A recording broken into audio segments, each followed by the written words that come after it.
I gotta remember. Hey, everybody, guess what? It's Tuesday. I was just trying to remind myself it's not Monday, it's Tuesday, and we're here with the bread lady. She's known as the bread lady, but really her name is Sarah. Sarah, it's so great to see you. How's it going this morning? It is a gorgeous day outside. I'm like looking out the window right now and I'm like, I like need to get outside on a walk or something later, but it's great. I mean, it's Tuesday. I mean, Mondays are great too, but yay. I know. So let's do a little bit of history for everybody. You got the name the bread lady because you were selling bread and cinnamon rolls, cookies at local farmers markets, even at Tractor Supply. This was how long ago now? I started everything out of my kitchen 6.5 years ago, and yeah, we sold a Wow. Tractor Supply in a parking lot out of like my Camry with like a little tent and like a table. I felt like a drug dealer, but with carbs.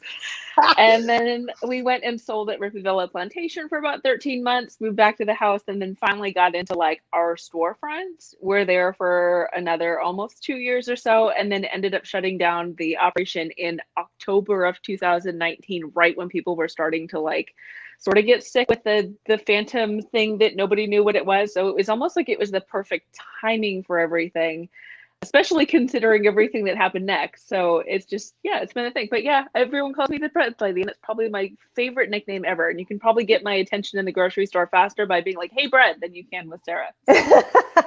I love it. I love it. Yes. So you're like locally famous for your cinnamon rolls, your breads. I mean, you had a great local following. You just recently put out your last order for cinnamon rolls. I saw the line. There was a line out the door Yeah, everywhere, all in front of the it, bakery.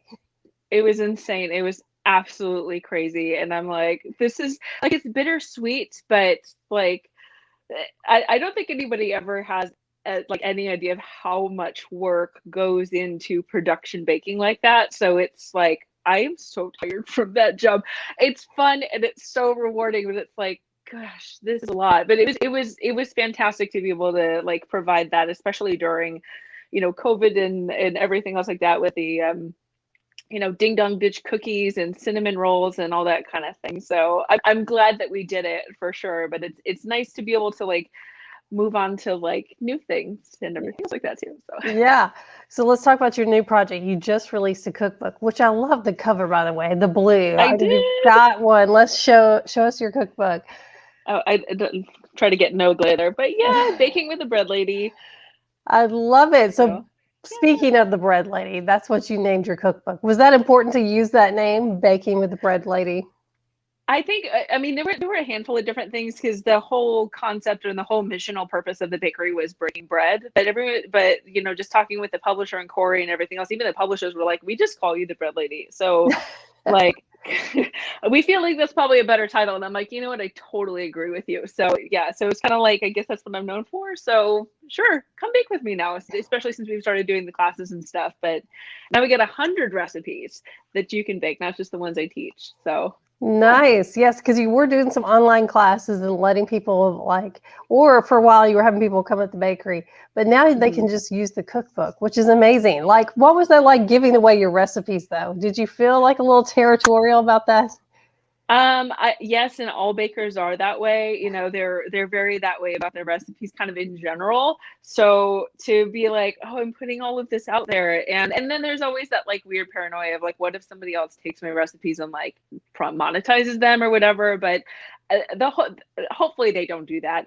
But it's one of those things that it's like because we stopped doing it, I still wanted people to be able to make it for their Christmases and their Thanksgivings and all of their holidays and stuff like that. Because baking is tradition and it's very closely related with the holiday season and everything else, and just sort of family memories and stuff. So if me having baked those things for the last 5 or 6 years and having that be the new tradition for the family, to be able to give that to them in a way that they can still create it or give it to somebody in the family who does bake, and then they can still they can still have it a part of their tradition and a part of their memories and stuff, because that's, I think, the most important.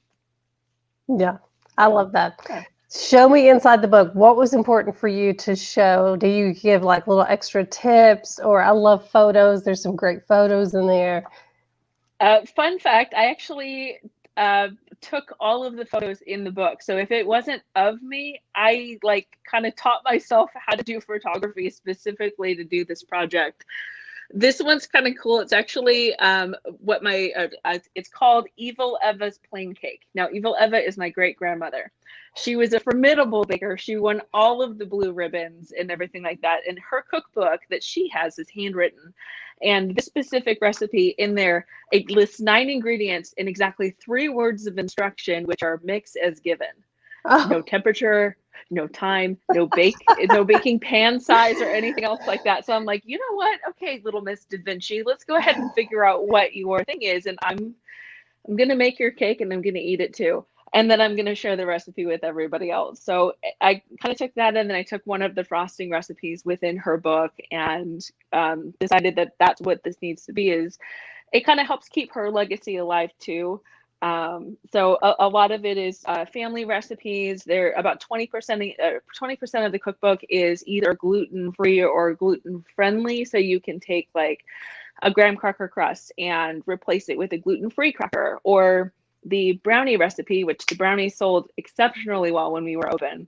But that one has such little flour in it that you could take a gluten-free like alternative flour, like all-purpose flour mix, and then use that instead. One of the people who bought the book, or one of the people that bought the book already have tried that. They've said it was phenomenal. They said it comes out perfectly, no issues with just kind of trading cup for cup kind of thing. So it's a lot of that, but it's more than just the recipes too. A lot of it is story in there as well. And it's story about like family and connecting through food. So maybe it's not family, maybe it's there's a story in there about learning how to make a food with a language barrier. Just kind of happened to get thrown in a situation and learned how to make pupusas from a family who didn't speak English. And it was just still this way to connect with people. A lot of it is connecting with the past, connecting with past relatives, even if you didn't meet them. Like this cake recipe, I get to bake my great grandmother's stuff and get to remember her, even though she died in 1951 and I wasn't born until the 80s. So it's still this connection piece and family piece and legacy piece. So it's cool that it's more than just the 100 recipes, but it's also an invitation to connect with people through food. Yeah, I love that. So. Well, tell everybody. So is there going to be a book tour? I mean, I know things are up in the air right now. It's so hard, but there's not really a book tour plan just because of the kind of the state of the world. And I don't like, I already like got sick and it sucked, but whatever. But I don't want to have it be a thing where other people get sick because I'm wanting to do this. It almost feels a little bit selfish. We are doing a book signing this Sunday, the 13th, 2 to 4. There will be books there for sale, but you can also pick up books online as well. There are a lot of small boutique type places that are also carrying the book too nationwide. But the main places that you can get it are Amazon, Walmart, Books A Million, Barnes and Noble, and hopefully some more other local places too. Actually, if you go to my website, which is breadladie'skitchen.com, or you follow me on Instagram at breadladie'skitchen, you can find all of kind of the updates and everything like that, and then be able to find out what we're doing next. Wow. So. Well, congratulations from following you all the way through the journey. It's pretty amazing that we're here talking about a cookbook. And all the things that you've accomplished is pretty amazing. So thank you. It's been quite an adventure, and I feel like we closed like a really big chapter, but now we're kind of like just skydiving into this next chapter and going, you know what? Yes, we're totally going to do this next thing. So I'm excited for what's next. I'm excited to use a lot more of skills and different ways of like including other people in this journey and stuff like that. So it's cool. I'm excited. It's all exciting stuff. So you mentioned a book signing this Sunday, September 13th. Where is that going to take place? That's actually going to be at the building. I call it the shop now, but the bakery building. It's 309 Hardin Alley in the old part of Spring Hill. So we still have our original location since we own the building. So we're going to be using that specific place for a lot of really cool things, but the book signing too. Okay, so people can come by and see you and get the cookbook, which is great. Hey, thanks for joining us this morning. You guys, please go follow her. Go get that cookbook. There's something about having something pretty sitting on your counter in your kitchen, even if you don't use it. For sure. And definitely read it. I've actually had like grown men send me messages and say, I was not ready for some of those stories. Like I cried. So apparently I wrote a tearjerker cookbook, maybe like chicken soup for the soul / like cookbook. So even if you don't cook, it's good for that, or, throw it on your coffee table because it's pretty. So Yeah, everybody likes to look at pretty pictures. So I yeah. love that. All right, you guys go check her out. Thanks again for joining us. Tell us all about your cookbook. Again, congratulations. You guys go see her Sunday at the bakery. Are you having people make appointments, or is just first come, first serve? How's that working on Sunday? It's just sort of as a gathering. I actually don't know what to expect since it's going to be my first book signing. But I'm thinking what I'm going to do is actually make a Facebook event. And so if you're coming or what have you, at least that'll give me a good head count of how many books I need to bring for that. Hopefully I don't sell out. But yeah, well, I'll make that available, and then I'll send a link or put it in the comments of this so that people can find that. Sounds great. So, all right. yeah. Thanks again. Bye, everybody. We will see you back soon. Awesome. Bye.